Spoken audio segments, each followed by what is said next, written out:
ಉತ್ಸವದ ಈ ಸುಸಂದರ್ಭದಲ್ಲಿ ಎಲ್ಲ ದಿನವೂ ಕೂಡ ಹಲವಾರು ಭಜನಾ ಸಂಘಗಳಿಂದ ಭಜನಾ ಸೇವೆಗಳು ನಡೆದು ಬಂದಿದ್ದು ಇಂದು ಕೊನೆಯ ದಿನ.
ದೇವರ ವಿಶೇಷವಾಗಿರುವಂತಹ ಸಾನ್ನಿಧ್ಯ ವ್ಯತ್ಯರ್ಥವಾಗಿ ನಡೆಸಿಕೊಂಡು ಬರುವಂತಹ ಬ್ರಹ್ಮಗಳೋತ್ಸವದಿಂದ ಆ ಬ್ರಹ್ಮಗಳೋತ್ಸವದ ಸುಸಂದರ್ಭದಲ್ಲಿ ನಮ್ಮ ತಲವಾಡಿನ ವತಿಯಿಂದ ಏನಾದರೂ ದೇವರ ಸನ್ನಿಧಿಗೆ ಸಮರ್ಪಿಸಿಕೊಳ್ಳಬೇಕೆನ್ನುವಂಥದ್ದು ಮನಸ್ಸನ್ನು ಮಾಡಿಕೊಂಡು ಯಾವುದನ್ನು ಸಮರ್ಪಣೆ ಮಾಡಬಹುದು ಅಂತ ನಾವು ಚಿಂತಿಸುವಂಥ ಸಮಯದಲ್ಲಿ ದೇವರ ಸನ್ನಿಧಿಯಲ್ಲಿ ಸದಾಕಾಲ ಉಪಯೋಗವಾಗಿ ಬೆಳಕನ್ನು ಹರಡುವಂಥದ್ದು ದೀಪ.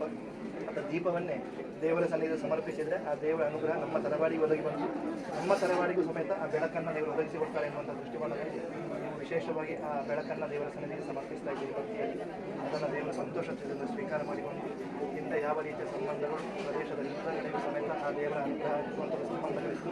ಆ ಸಂಬಂಧಗಳು ಪುನಃ ಕೂಡಿ ಬರುವಂತಾಗಲಿ ತನ್ಮೂಲಕ ಎಲ್ಲ ಗ್ರಾಮಸ್ಥರು ಸೇರಿಕೊಂಡು ಈ ದೇವರ ವಿಶೇಷವಾಗಿರುವಂಥ ಉತ್ಸವವನ್ನು ಎಲ್ಲರೂ ಒಗ್ಗಟ್ಟಿನೊಂದಿಗೆ ಐಕ್ಯಮತ್ಯದೊಂದಿಗೆ ಈ ಸನ್ನಿಧಿಯಲ್ಲಿ ನಡೆಸಿಕೊಂಡು ಬರಲಿಕ್ಕೆ ಅಂತ ಎಲ್ಲ ಸೌಭಾಗ್ಯದ ಹೊತ್ತಿಗೆ ನಮಗೂ ಸಮೇತ ಆ ದೇವರ ಪೂರ್ಣ ಅನುಗ್ರಹ ಒದಗಿ ಬರುವಂತೆ ದೇವರು ಪೂರ್ಣವಾಗಿ ಅನುಗ್ರಹಿಸಿದೆ ಎನ್ನುವಂಥ ಪ್ರಾರ್ಥನೆಯನ್ನು ಸಲ್ಲಿಸಿ ಆ ಸಂಕಲ್ಪಿತವಾಗಿರುವಂಥ ವಸ್ತುವನ್ನು ದೇವರ ಸನ್ನಿಧಿಗೆ ಸಮರ್ಪಿಸಿ.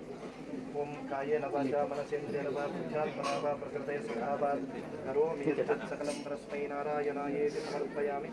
ಅನೇನ ಸಂಕಲ್ಪಿತ ದ್ರವ್ಯ ಸಮರ್ಪಣಾ ವಿಧಾನೇನ ಮಾಂಗಲ್ಯ ಮುಕ್ತಾರ್ಥಂ ಮಹಾವಿಷ್ಣುಮೂರ್ತಿ ಪ್ರೀಯತಾಂ.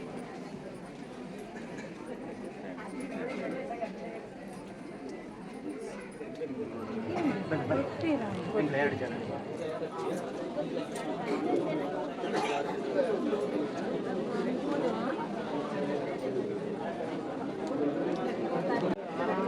Thank you.